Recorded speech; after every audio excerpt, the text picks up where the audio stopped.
बिहारी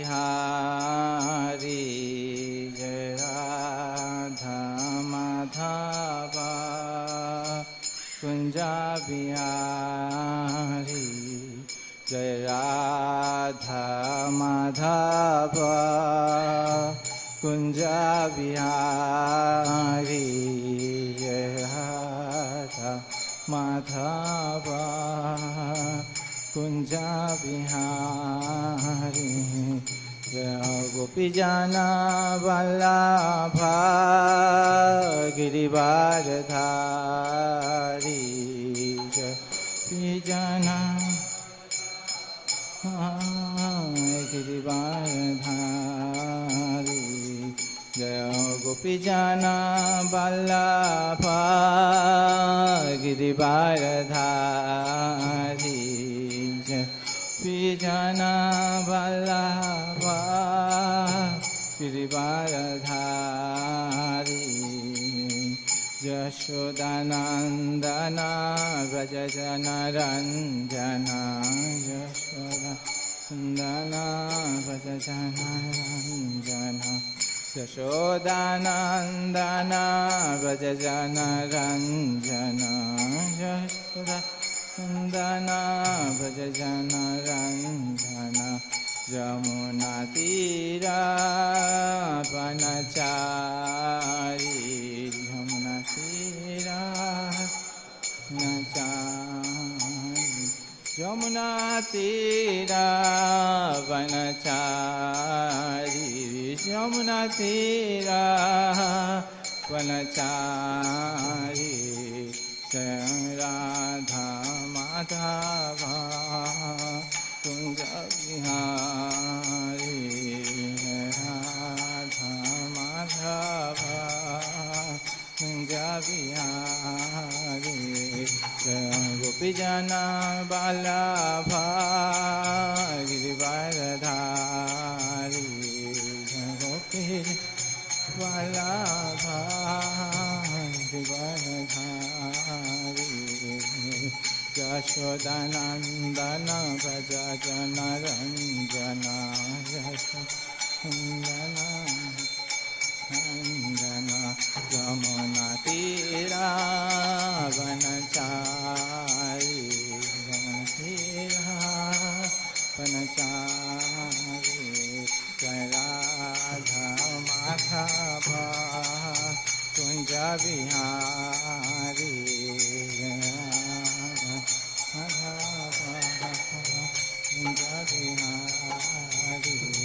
जय राधा माधव कुंज बिहारी जय राधा माधव कुंज बिहारी। जय ओम विष्णुपाद परमहंस परिव्राजकाचार्य अष्टोत्तर शत श्रीमद अभय चरण अरविंद भक्ति वेदांत स्वामी श्रील प्रभुपाद की जय। इस्कॉन बीबीटी फाउंडर आचार्य जगत गुरु श्रील प्रभुपाद की जय। श्री श्री राधा पार्थ सारथी ललिता विशाखा की जय। श्री श्री गौरनीताई भगवान की जय। श्री श्री सीताराम लक्ष्मण हनुमान की जय। श्रीनाथ सिंहदेव प्रहलाद महाराज की जय। ग्रंथराज श्रीमद् भागवतम की जय। समवेत भक्त वृंद की जय। निताई गौर प्रेमानंदे all greatest assembled devotees, all greatest assembled devotees, all greatest assembled devotees, all greatest Shishya Guru and Gauranga.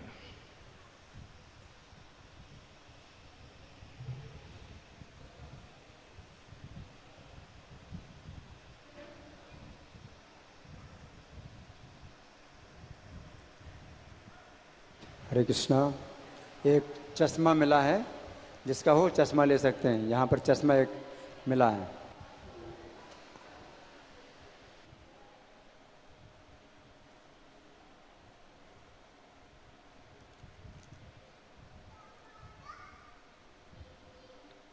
ओम नमः भगवते वासुदेवाय।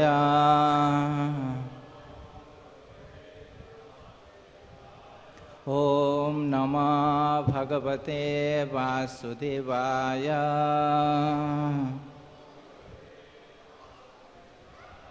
ओम नमः भगवते वासुदेवाय।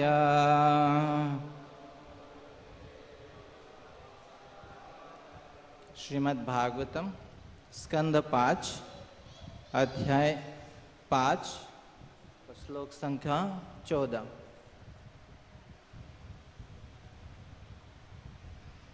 श्लोक इस प्रकार। कर्माशयं हृदय ग्रंथिबद्धम् अविद्या असतितं प्रमत्तम् अनेन योगेन यथोपदेशम् सम्यग् व्यपय परमेत योगा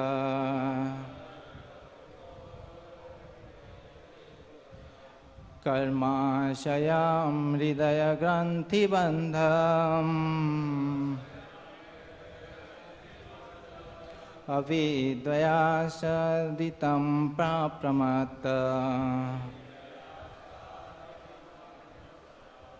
अनेन योगेन यथोपदेशम् सम्यग् व्यपय परमेत योगा कर्माशयं हृदय ग्रंथिबद्धम् अविद्या सदितं अप्रमत्त अनेन योगेन यथोपदेशम् सम्यग् व्यपय परमेत योगा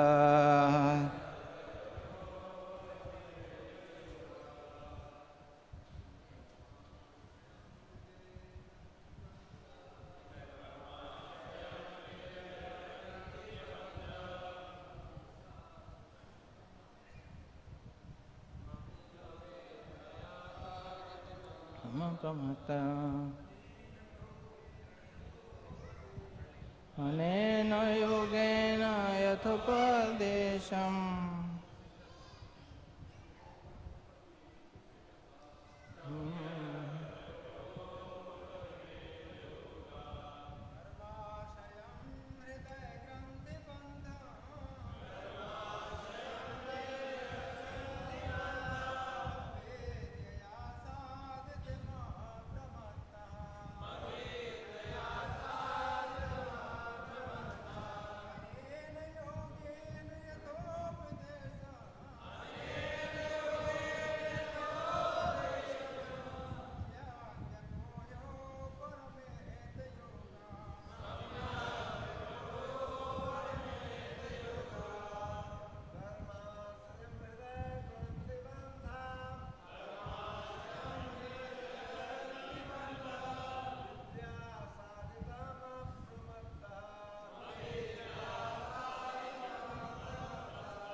मत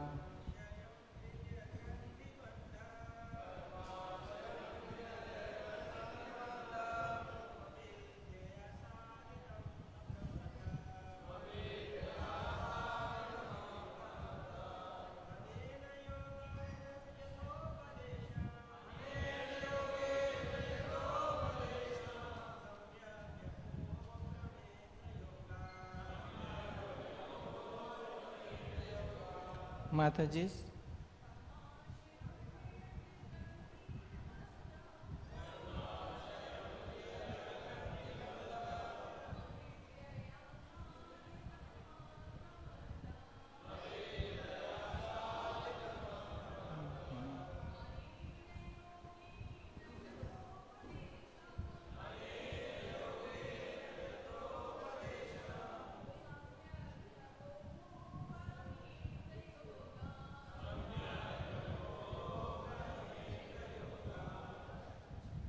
शब्दार्थ। कर्म आशयम, कर्म की आकांक्षा। हृदय ग्रंथि, हृदय में स्थित गांठ। बंधम, बंधन। अविद्या, अविद्या के कारण। आशादितम, लाई गई। अप्रमत्त, अत्यंत सावधान जो मोहग्रस्त ना हो। अनेन, इस। योगेन, योग्य अभ्यास से। यथा उपदेशम, जैसा उपदेश दिया गया। सम्यक, पूर्णतया। व्यपय, मुक्त होकर। उपरमेत, विरत होना चाहिए। योगात, मुक्ति के साधन योगाभ्यास से। अनुवाद और तात्पर्य श्रील प्रभुपाद के द्वारा। जगत गुरु श्रील प्रभुपाद की जय। अनुवाद इस प्रकार। हे पुत्रों, तुम्हें मेरे उपदेश के अनुसार आचरण करना चाहिए। अत्यंत सावधान रहना। इन विधियों से तुम लोग सकर्म अभिलाषा की अविद्या से छूट सकोगे और तुम्हारे हृदय में स्थित बंधन रूपी ग्रंथि पूर्णतया कट जाएगी। तदंतर और अधिक उन्नति के लिए तुम्हें साधनों का परित्याग कर देना चाहिए, अर्थात तुम्हें मुक्ति क्रिया में ही आसक्त नहीं हो जाना चाहिए। तात्पर्य। मुक्ति की क्रिया ब्रह्म जिज्ञासा है। सामान्यतः इसे नेति नेति कहते हैं, जिसका अर्थ है वह क्रिया जिससे परम सत्य की खोज करने के लिए अस्तित्व का विश्लेषण किया जाता है। वे विधि तब तक जारी रहती हैं जब तक मनुष्य आध्यात्मिक जीवन को प्राप्त नहीं होता। वे आध्यात्मिक जीवन ब्रह्मभूत अर्थात आत्मा अनुभूति की स्थिति है।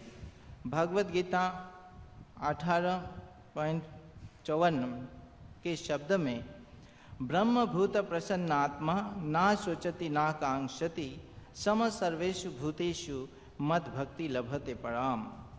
ब्रह्मभूत पुरुष को तत्काल पर ब्रह्म की अनुभूति होती है और वे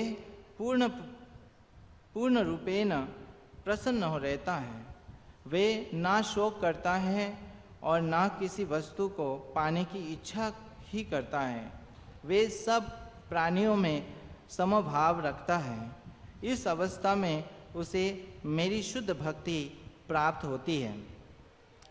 इसका उद्देश्य पराभक्ति अर्थात परमेश्वर की दिव्य सेवा में प्रवेश करना है।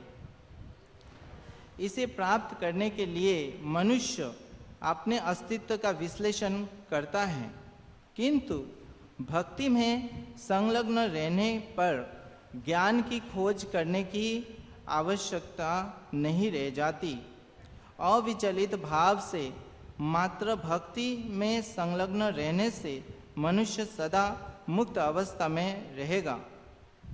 देखिए भगवद गीता 14:26 पे मांच व्यभिचारेण भक्ति योगेन सेवते सगुणान समतितैतं ब्रह्म भूयाय कल्पते।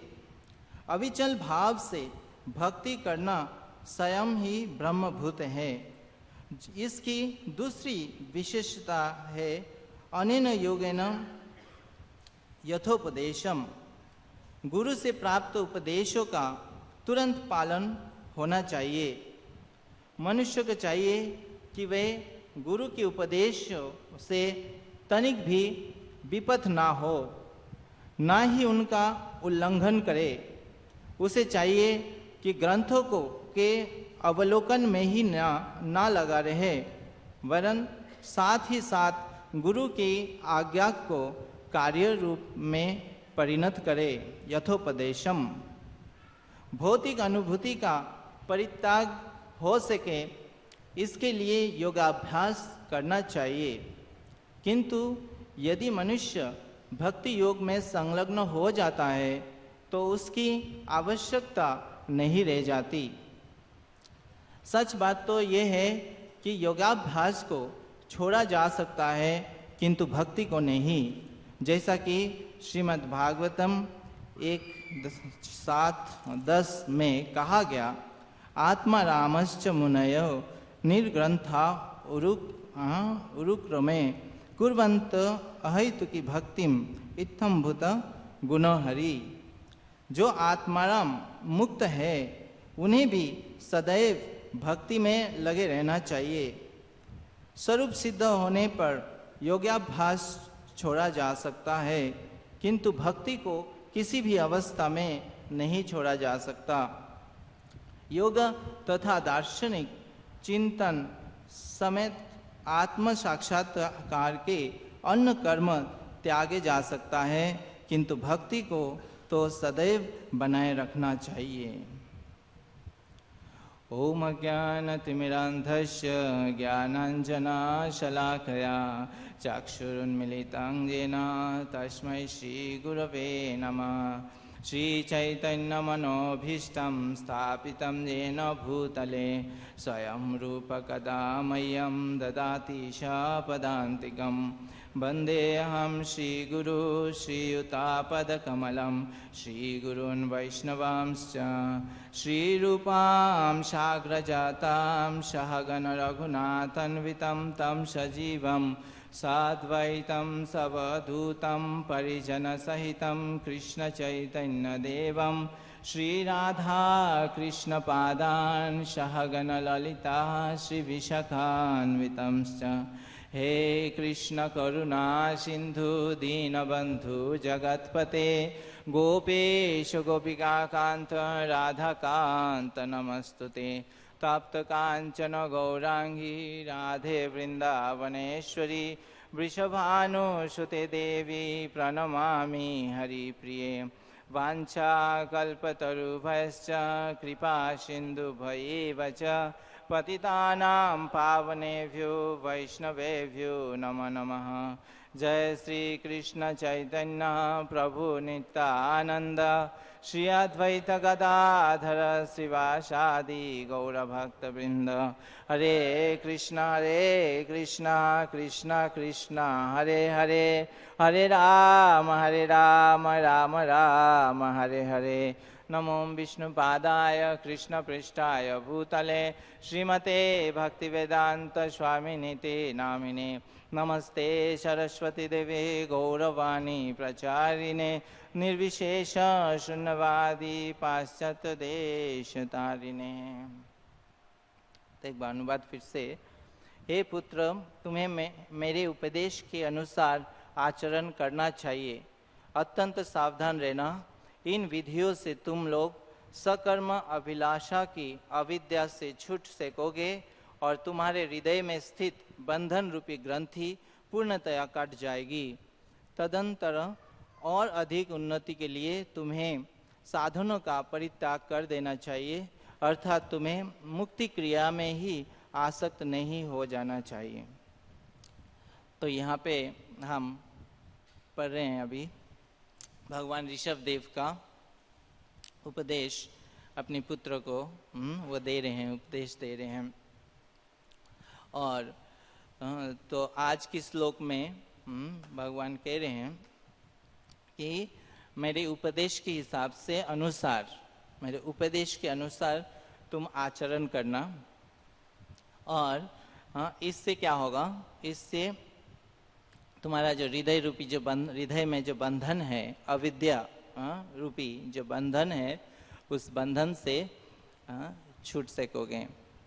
तो हम सब जानते हैं कि हम सब जो है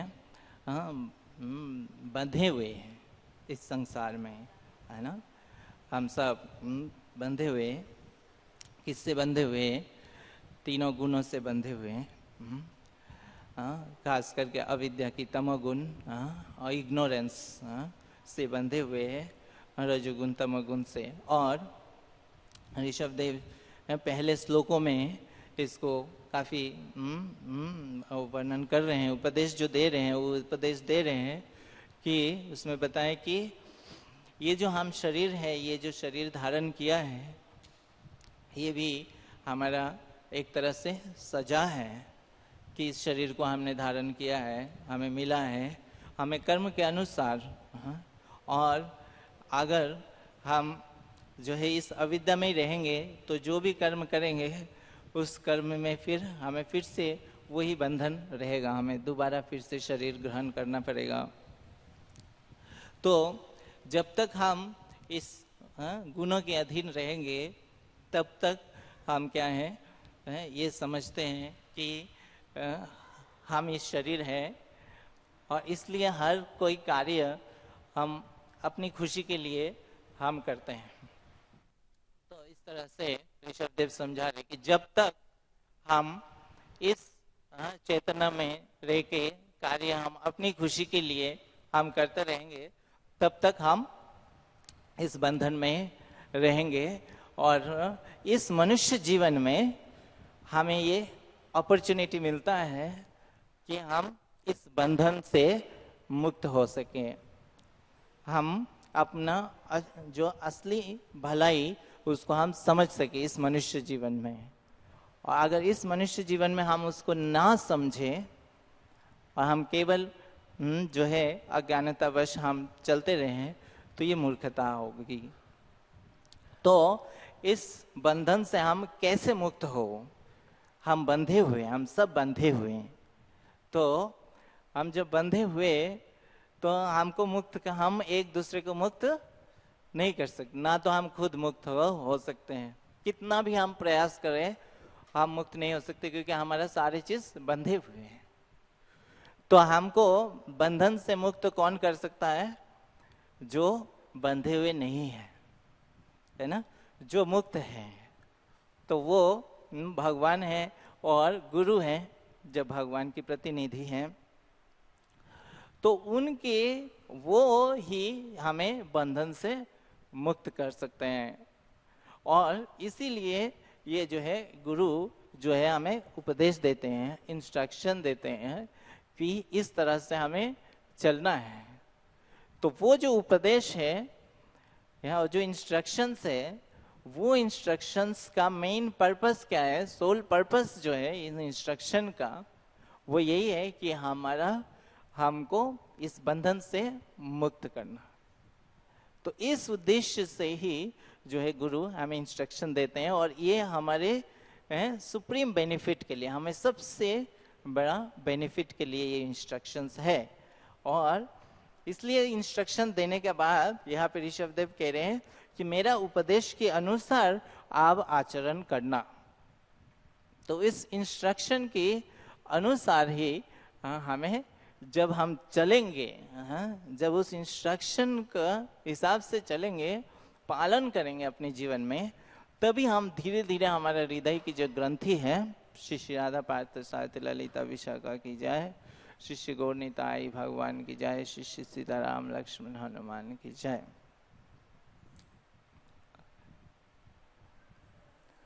तभी जो है हमारा हृदय की ग्रंथि जो है वो काट सकता है। धीरे धीरे धीरे धीरे वो ग्रंथि, वो जो नॉट है, ये जो बंधन जो है, शेकल जो है, वो धीरे धीरे धीरे धीरे वो वीक होता जा होगा और धीरे धीरे फिर उसको पूर्णतया वो कट जाएगा। तो ये जो है ये प्रोसेस है जो मुक्ति का, मुक्त होने का, इस बंधन का। तो ये गुरु का इंस्ट्रक्शन ही एकमात्र उपाय है जिससे हम उससे, इस ग्रंथि को से मुक्त हो सकते हैं। तो यहाँ पे यही है, गुरु जो है हमें बताते हैं कि क्या है। सबसे पहले यही ज्ञान देते हैं कि हम जो है इस अविद्या जो है कि हम सोचते हैं हम भगवान की जो है, हम ये शरीर है और हम ये सारी चीज हमें खुद एंजॉय करना चाहते हैं। तो गुरु का इंस्ट्रक्शन, सबसे पहला इंस्ट्रक्शन यही होता है कि क्या है कि हम भगवान की सर्वेंट हैं। और जब हम भगवान की सर्वेंट है तो हमारा कार्य क्या होना चाहिए कि भगवान को सर्विस करना। और भगवान को कैसे सर्विस करना? भगवान को गुरु के माध्यम से सर्विस करना, गुरु की इच्छा के अनुसार हमें सर्विस करना। तो ये समझ के, ये एक्सेप्ट करके गुरु की सर्विस में लगना कि servant of the servant of the servant, कि हम भगवान की किंकर हैं। जैसे आज भी शिक्षाष्टकम के जो श्लोक का अनुवाद पढ़े हैं प्रभु जी ने, तो उसमें हे कृष्णा हम आपके नित्य किंकर दास हैं, हम आपके नित्य किंकर। तो किंकर शब्द का अर्थ बताते हैं कि किंकर, क्या करूं, क्या करूं। तो क्या करूं, डिवोटीज गुरु से पूछते हैं कि क्या करूं, क्या मैं नेक्स्ट क्या करूं, आपकी क्या सेवा करूं, ये भगवान की क्या सेवा करूं। So always ready to serve spiritual master.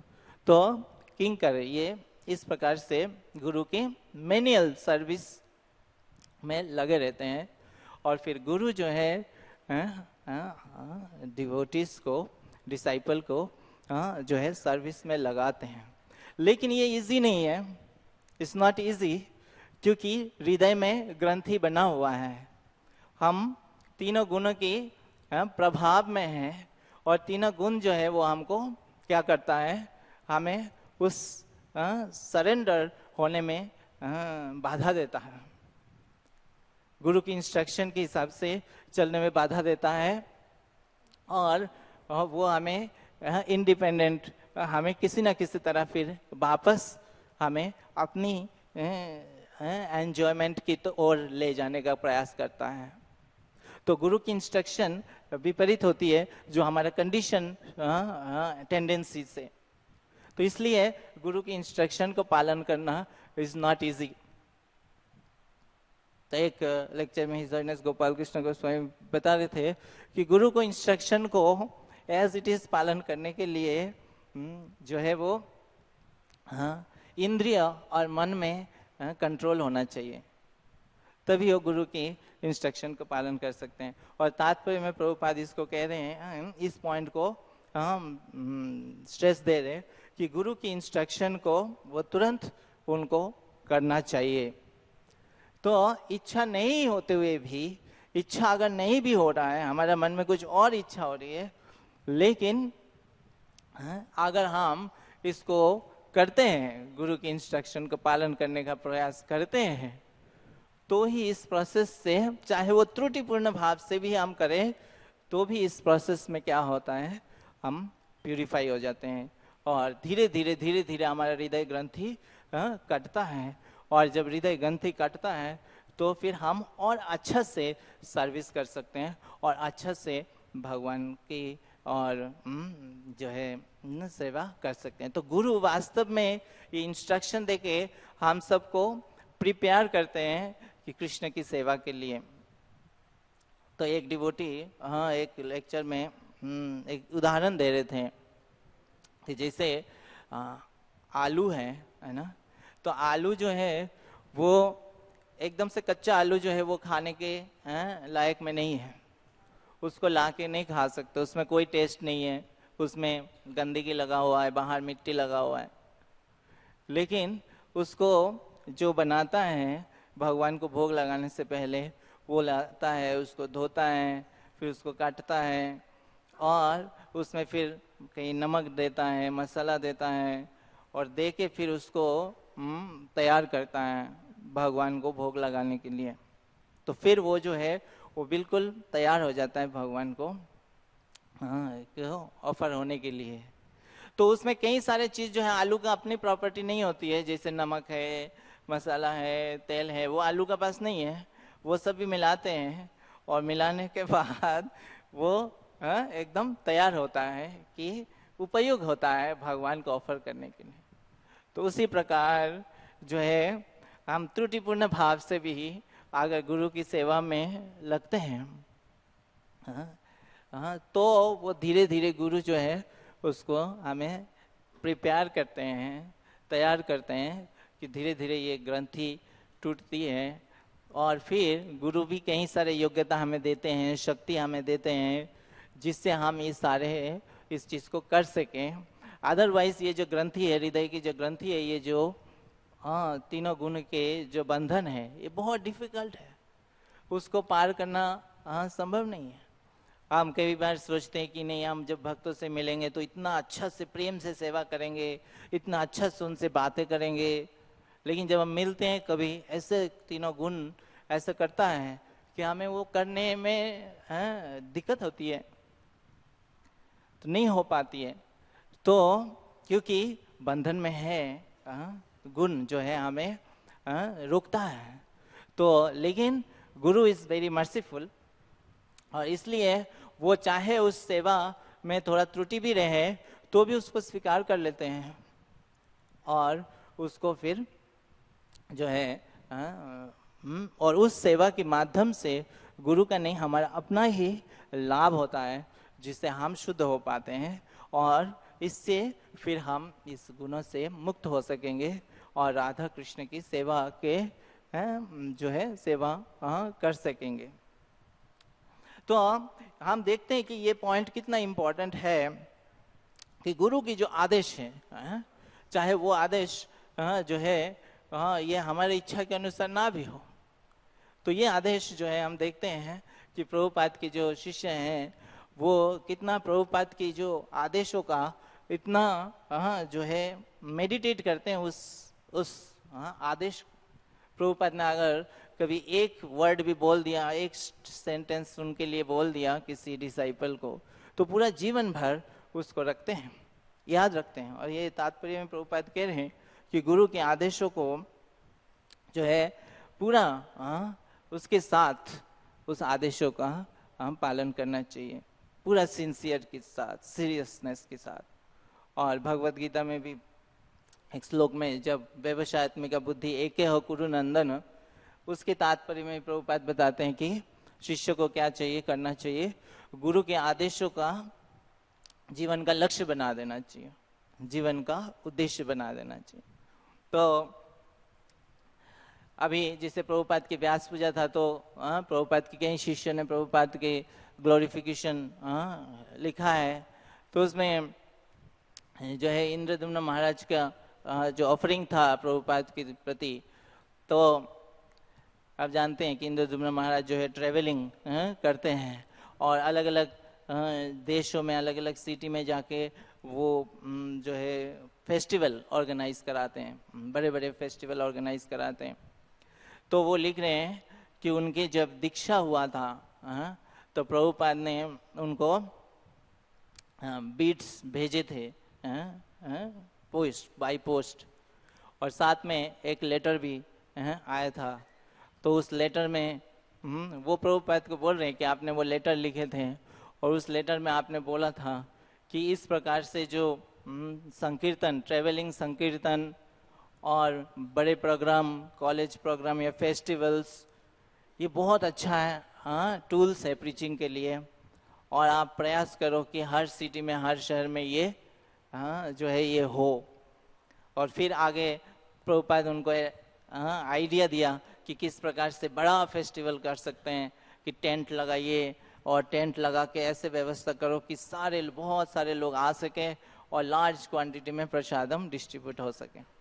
तो महाराज लिख रहे हैं कि प्रभुपाद आपकी जो ये इंस्ट्रक्शंस हैं मैं करने का प्रयास कर रहा हूँ, और ये आपकी इस इंस्ट्रक्शन के को पालन करने में मुझे बहुत खुशी हो रही है, मुझे बहुत अच्छा लग रहा है कि आपकी इंस्ट्रक्शन को मैं पालन करने का प्रयास कर रहा हूँ। और मैं इसी पे मेडिटेट कर रहा हूँ और करना चाहता हूँ।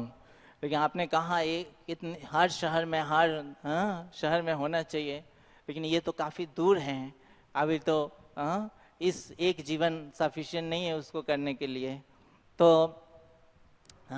यद्यपि भगवान की धाम में जाना इस जीवन का लक्ष्य है, फिर भी मैं रेडी हूँ अगर अगली जीवन में भी आपका इस सर्विस को कंटिन्यू करना है तो मैं करने के लिए तैयार हूँ। तो इस प्रकार से वो प्रभुपाद की उस इंस्ट्रक्शन को जो है वो माइंड में रखा हुआ है। फिर जयप्रताप महाराज का ऑफरिंग था, तो उन्होंने लिखा है प्रभुपाद आपने जो है महाराज के हेल्थ भी ठीक नहीं है, लेकिन लिख रहे हैं कि आपने ये जो है मायापुर दिया मुझे, और देके आपने बोला कि मैंने आपको किंगडम ऑफ गॉड दिया, भगवान की राज्य दिया, और take it and develop it, इसको डेवलप कीजिए। तो प्रभुपाद उस समय जो है मायापुर में केवल 5 डिवोटी था, 5 डिवोटी था, और आपने उस समय मुझे कहा कि अभी 5 डिवोटी है, लेकिन एक दिन यहाँ पे इतना बड़ा शहर होगा, 50,000 डिवोटीज होंगे, है ना। और महाराज कह रहे थे कि आज यहाँ पे 50,000 से भी ज्यादा डिवोटीज हैं। अरे वाह। तो महाराज कह रहे हैं कि प्रभुपाद आपकी इंस्ट्रक्शंस फुलफिल हो रहे हैं, आपकी इच्छा पूर्ण हो रहे हैं। और हिज होनेस गोपाल कृष्ण गोस्वामी महाराज लिख रहे थे, तो वो ये लिख रहे हैं कि प्रभुपाद आपकी इंस्ट्रक्शंस, आपने ये इंस्ट्रक्शंस दिए हैं, आप कहते थे कि बुक को पढ़ना चाहिए और बुक को डिस्ट्रीब्यूट होना चाहिए। तो फिर महाराज वर्णन कर रहे थे कि कैसे एक व्यक्ति से मिले कुरुक्षेत्र में, जो अलमीरा ठीक करता है, पुराना अलमीरा लेके उसको रिपेयर करता है और ठीक करता है। तो दुकानदार जो है उसको किसी ने पुराना अलमीरा बेचा है उसके पास, तो वो जब वो ठीक करने गया तो अलमीरा को जब खोला तो अलमीरा से प्रभुपाद की बुक्स मिला उसको। तो उन्होंने फिर वो बुक्स को पढ़ा, और फिर वो डिवोटी वो जो है वो भक्त बन गया, और उनके सारे पूरा परिवार जो है भक्त बन गया। तो इस तरह से महाराज बोल रहे थे कि प्रभुपाद आपकी बुक्स के माध्यम से आप प्रचार आज भी कर रहे हैं, और आप ब्लेसिंग्स दीजिए कि ये बुक डिस्ट्रीब्यूशन और बुक जो है प्रिंटिंग मैं अधिक से अधिक कर सकूं। और फिर मंदिर का स्थापन आपका इच्छा है, तो मंदिर की स्थापन जो प्रोजेक्ट्स मैंने लिया है वो प्रोजेक्ट्स में जो है पूरा कर सकूं। इस तरह से प्रभुपाद से प्रे कर रहे थे। तो इस तरह से हम देख सकते हैं प्रभुपाद की सारे डिसाइपल्स, प्रभुपाद ने जो भी इंस्ट्रक्शंस दिया उस इंस्ट्रक्शंस को करने के लिए पूरा जीवन समर्पित कर दिया। हर मोमेंट में वो उसी को मेडिटेट करते हैं। तो हम लोग इन गुरु वर्ग से, वर्तमान आचार्य से हम प्रार्थना करें कि हम भी, यद्यपि हमारा पूरा तरह से कंडीशनड है, हमें उस सेवा करने का इतना इच्छा नहीं है, फिर भी हम अपनी क्षमता के अनुसार हम इस सेवा में लगे रहें। जो भी गुरु वर्ग की इंस्ट्रक्शंस है उस इंस्ट्रक्शन को पालन करने का यथारूप क्षमता हम प्रयास करें, क्योंकि यही एकमात्र उपाय है जिससे हम इस बंधन से मुक्त हो सकेंगे। अदरवाइज अगर हम इस अविद्या के अनुसार चलेंगे, अविद्या के कारण हमारा मन जो बोलेगा, अगर हम उस हिसाब से चलेंगे तो हम इस बंधन में रह जाएंगे। जो ऋषभदेव कह रहे हैं कि इस मनुष्य जीवन का लाभ नहीं उठा पाएंगे और हमें दोबारा जो है ये शरीर धारण करना पड़ेगा और कर्म का फल हमें भोग करना पड़ेगा। तो इस प्रकार से हम प्रार्थना करें। तो वी आर वेरी फॉर्चुनेट कि हम यहाँ पे इस्कॉन में हैं, तो हम इसको लाभ उठाएं। फिर यहाँ पे जो है कह रहे हैं, ऋषभदेव कह रहे हैं कि उसके आगे आपको ये देखना है कि जब भक्ति में आगे बढ़ने के हैं कि जो प्रोसेस है उस प्रोसेस में भी ज़्यादा अटैच नहीं होना। तो यहाँ पे प्रभुपाद उसको एक्सप्लेन कर रहे हैं कि किस चीज़ से हमें अटैच नहीं होना चाहिए और किस चीज़ को कभी छोड़ना नहीं चाहिए। तो भक्ति की प्रोसेस में कुछ चीज ऐसा है जो हमें उससे अटैच नहीं होना चाहिए। जैसे प्रभुपाद कह रहे हैं कि जैसे फिलोसॉफी हो गया, स्पेकुलेशंस हो गया, फिलोसॉफी समझना हम कौन है, भगवान है, और इस मैत्री भौतिक जगत कैसे चलता है, क्या है, इस तरह से जो फिलोसॉफी या ज्ञान है, या ये भौतिक संसार नेति नेति प्रभुपाद एक्सप्लेन कर रहे हैं कि सब बेकार है, सब बेकार है, इस तरह से जो चीज है उससे अटैच नहीं होना। उस चीज को हम आगे जाके जो है उस चीज से अटैच नहीं होना। उपदेशामृत में भी रूप गोस्वामी बताते हैं अत्याहार प्रयास प्रजल्प नियमाग्रह। तो नियमाग्रह को प्रभुपाद एक्सप्लेन करते हैं कि केवल नियम से अटैच हो जाना, तो उसके उद्देश्य को ना समझते हुए। तो इस चीज को, एक दो चीज को प्रभुपाद बता रहे हैं कि इस चीज को से अटैच नहीं होना। जैसे यहाँ पे एक चीज आता है कि जैसे मिस्टिक पावर या जो योग शक्ति, तो उस योग शक्ति हो सकता है भक्तों को मिले, भक्ति के प्रोसेस में मिले, लेकिन उस योग शक्ति से उससे अटैच नहीं होना, क्योंकि उसकी आवश्यकता नहीं है। तो भक्त लोग उससे अटैच नहीं होते, पावर से, पोजीशन से अटैच नहीं होते। तो लेकिन किस से अटैच रहना है, तो प्रभुपाद बार बार इस पॉइंट को बता रहे हैं कि भगवान की सेवा, जो भक्ति, डिवोशनल सर्विस, इसको किसी भी स्थिति में त्यागना नहीं है। तो उसके लिए प्रभुपाद ये श्लोक कोट कर रहे हैं, आत्मा रामाश्च मोनाय, जो फुल्ली मुक्त पुरुष है वो भी भगवान की सेवा में जो है निरंतर लगे रहते हैं।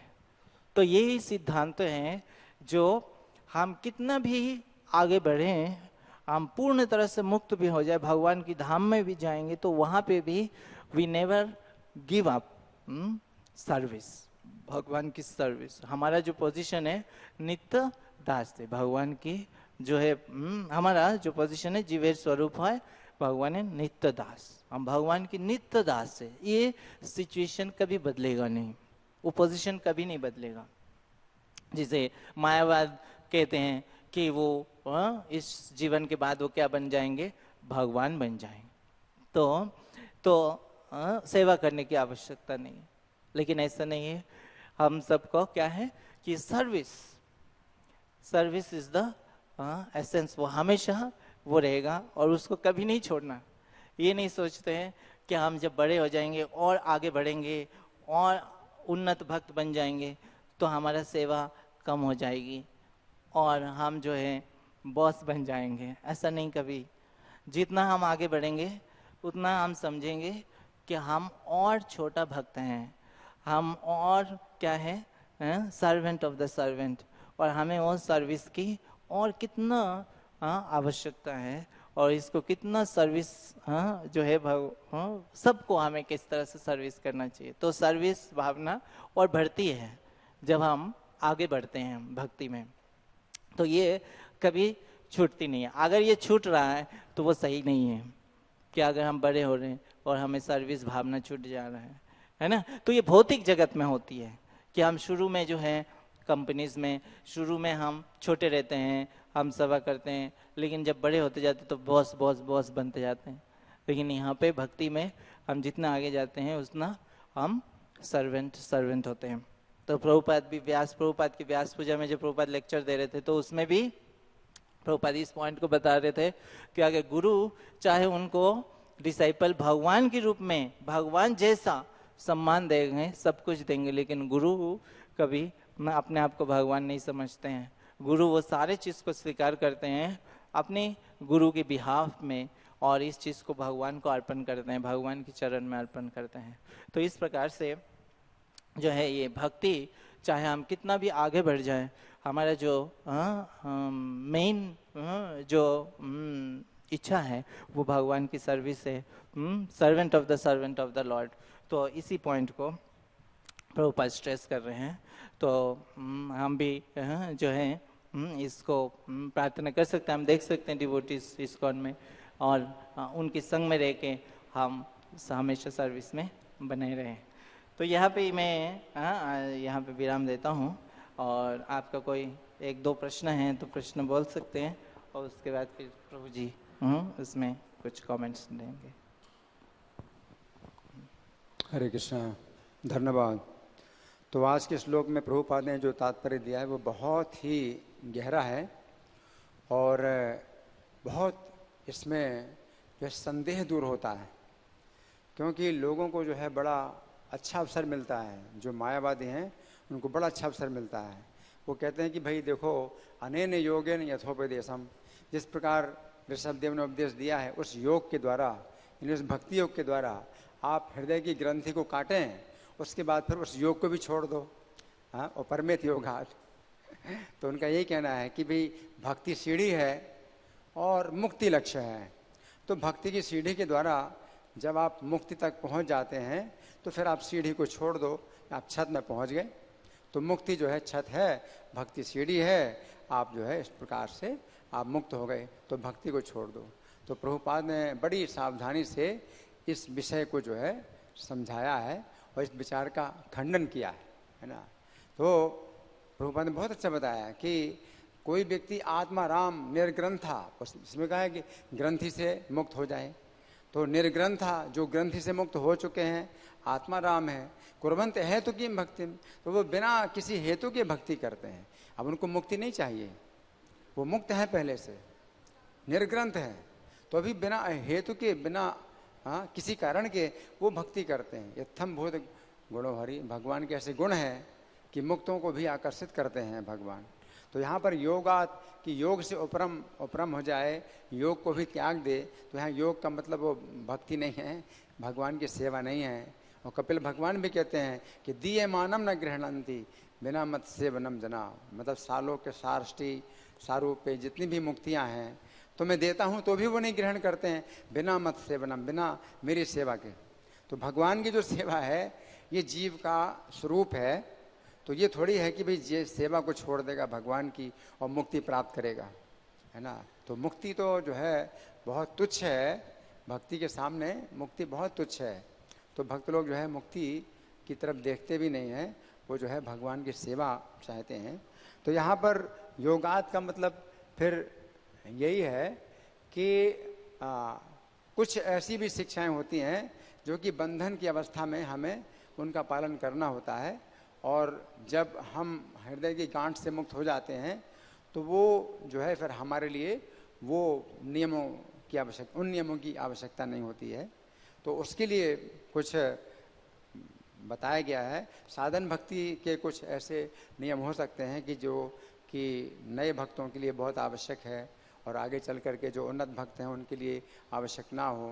तो कुछ ऐसे चीज़ें हो सकती हैं और उनको भगवान हृदय में भी इतनी शिक्षा देते हैं, प्रेरणा देते हैं कि उनको स्वतः प्राप्त होती हैं शिक्षाएं। कि प्रभुपाद जो है ने अपने गुरु का आदेश प्राप्त कर लिया, उसके बाद जब विदेशों में गए तो अब गुरु से तो उनका वैसे संपर्क नहीं था, और गुरु महाराज शरीर भी छोड़ चुके थे, लेकिन अब तो हृदय के अंदर भगवान हैं, वो जो है उनको गाइड कर रहे हैं, उनको पूरी जो है गाइडेंस दे रहे थे। तो यहाँ पर ये भी मतलब है कि हृदय की ग्रंथि से जब हम मुक्त हो जाते हैं तो बहुत से जो डिटेल्स होते हैं वो हमें फिर गुरु से नहीं प्राप्त होते हैं, और वो संभव भी नहीं है कि हम गुरु से संपर्क करते रहें, लेकिन वो हमें डिटेल्स जितने हैं वो भगवान से प्राप्त होते हैं, हृदय के अंदर से प्राप्त होते हैं। तो हमें गुरु का फिर और भक्तों का जो है अब गाइडेंस इतना आवश्यक नहीं होता है कि भाई हर बात के पीछे हम जो है उनसे पूछें या शास्त्र खोलें। तो बहुत से जो कार्य होते हैं हृदय के अंदर से फिर भगवान उनको जो है निर्देश देते रहते हैं। तो इसका ये अर्थ हो सकता है। हरे कृष्ण, थैंक यू प्रभु जी। यस प्रभु जी। प्रभु जी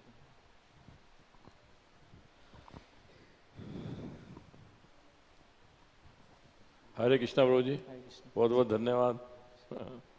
ये वाकई ये जो श्लोक है ये थोड़ा सा वो है, हैवी है, गहरा है, लेकिन आपने बहुत अच्छी तरह से बताया फिर भी, thank you.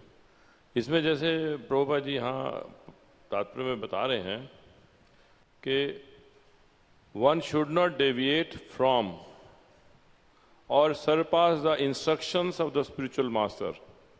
One should not be simply intent on consulting books, but should simultaneously execute the spiritual master's order. यथोपदेशम. इसके ऊपर मैं चाहता हूँ थोड़ी सी आप चर्चा करें. यस जी, ये बहुत अच्छी इम्पोर्टेंट पॉइंट है, बहुत अच्छा.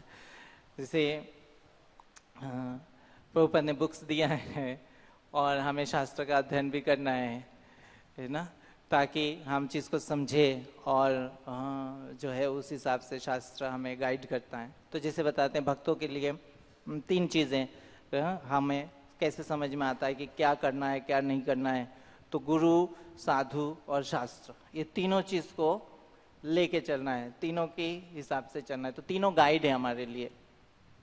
लेकिन कभी कभी ऐसे टेंडेंसी हो जाती है कि शास्त्र पे ही हम जो है हम ज़्यादा पढ़ लेते हैं शास्त्र, और फिर गुरु क्या कह रहे हैं उसको हम नहीं सुनते हैं. क्योंकि जैसे कभी ऐसा हो सकता है कंडीशन लाइफ में, गुरु कह रहे हैं उसको हमें पसंद नहीं आ रहा है या कुछ ऐसा बात हो रही, और शास्त्र को तो हम कैसे भी इंटरप्रेट कर सकते हैं अपने हिसाब से. तो उस केस में फिर हम जो है हमें ये खतरा रहती है कि हम शास्त्र बोल अपने आप को भी वो भी और अपने आप को समझा देंगे कि हम तो शास्त्र के हिसाब से चल रहे हैं, लेकिन वो टोटली रॉन्ग होगा. क्योंकि गुरु की अगर इंस्ट्रक्शंस को कंफर्म नहीं कर रहा है तो वो गलत हो जाएंगे, गलत डायरेक्शन में. और शास्त्र भी पढ़ रहे हैं तो अल्टीमेटली उद्देश्य तो यही है गुरु को प्रसन्न करना. तो इसलिए ये जो एक गलत टेंडेंसी हमारा जो हैबिट, बैड हैबिट हो सकता है, ये प्रभुपाद कह रहे हैं कि केवल किताबों पे ही नहीं रहना कि बहुत स्कॉलर बन गए हम किताब, लेकिन गुरु की इंस्ट्रक्शंस को नहीं सुन रहा, याद नहीं रखा और उसमें प्रयास नहीं कर रहे हैं उसको फॉलो करने. इतना मेरे को समझ में आया, आप बता सकते हैं. Thank you Prabhu ji, thank you.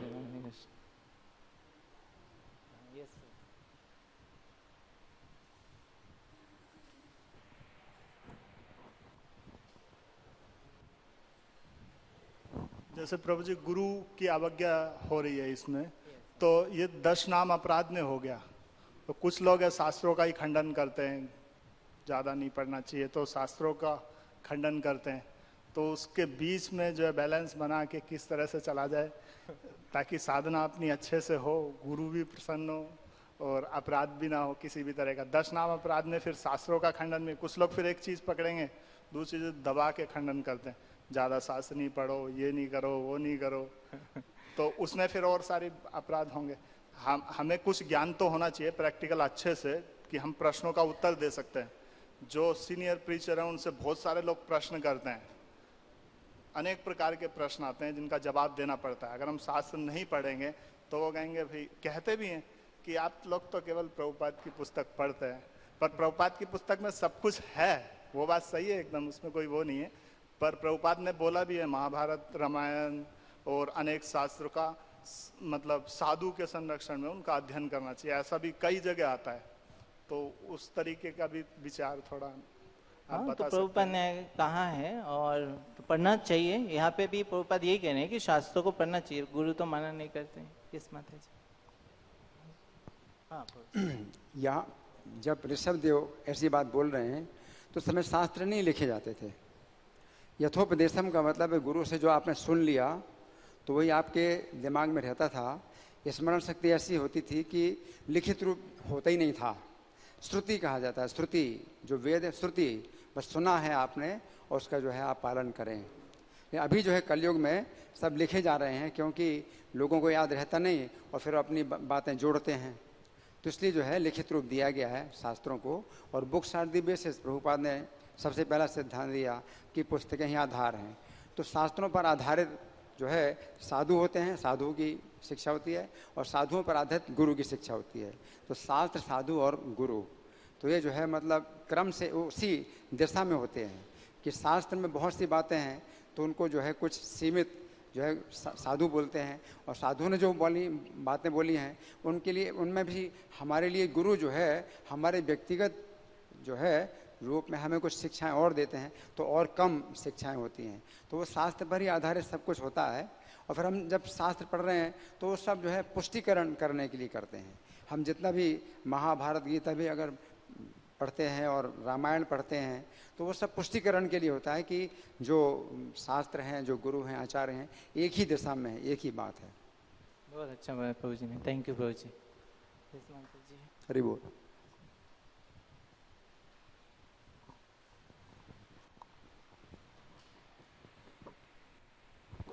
हरे कृष्ण। ये पर्पट मैंने घर जाके पढ़ा था क्योंकि कल 13 तक पढ़े गए थे और 14-15 आगे कुछ और पढ़े थे। ये इसमें जो लिखा है कि ऐसा ना हो कि केवल शास्त्री पढ़ें, जो मेरी अंडरस्टैंडिंग है, और गुरु की भी ऑर्डर्स को, ये तो हो ही नहीं सकता कि शास्त्र ना पढ़ें, क्योंकि प्रभुपाद जगह जगह बोल रहे हैं स्क्रूटनाइजिंगली शास्त्र पढ़ने, क्योंकि हमारे दिमाग में बैठा हो कि हम शरीर हैं और ये भौतिक जगत सत्य है, तो उसको हटाने के लिए शास्त्र, जैसे उमापति महाराज फर्स्ट टाइम जब मैंने देखा था यहाँ पर आए थे, और मैं बहुत नई थी, अभी भी नहीं हूँ लेकिन तब ज़्यादा नहीं थी, तो मैंने उनसे प्रश्न किया था कि कैसे इस चीज़ को हम मन में बिठाएं कि हम भगवान के दास हैं और ये भक्ति सत्य है, और कैसे रिप्लेस करें अपने माइंड को। तो उन्होंने कहा था गुड क्वेश्चन, और फिर उन्होंने कहा कि अभी हमारा माइंड जो है मटीरियलिस्टिक है, लेकिन जब हम शास्त्र को गूढ़ता से पढ़ेंगे तो हमारा जो माइंड है वो चेंज होगा, रिप्लेस होगा। यहाँ जो लिखा है वो मेरी अंडरस्टैंडिंग के अनुसार ये है, कई लोग केवल शास्त्र ही पढ़ते हैं, वो गुरु दीक्षा भी नहीं लेते, उनको गुरु दीक्षा नहीं चाहिए, वो केवल शास्त्र पढ़ते हैं और पाठ ही करते हैं, लेकिन शास्त्र कह रहे हैं गुरु को सर्व करो, गुरु के चरणों से भक्ति चलती है, तो केवल शास्त्र ही नहीं पढ़ने हैं, गुरु को सर्व करना है। ये शास्त्र पढ़ने का जो समझ है, अंडरस्टैंडिंग है, वो ये है कि गुरु को सरेंडर करो। एक्सेलेंट माता जी, वंडरफुल, थैंक यू, बहुत अच्छा से एक्सप्लेन किया माता जी, थैंक यू। ग्रंथराज श्रीमद् भागवतम की, जगत गुरु श्रील प्रभुपाद की।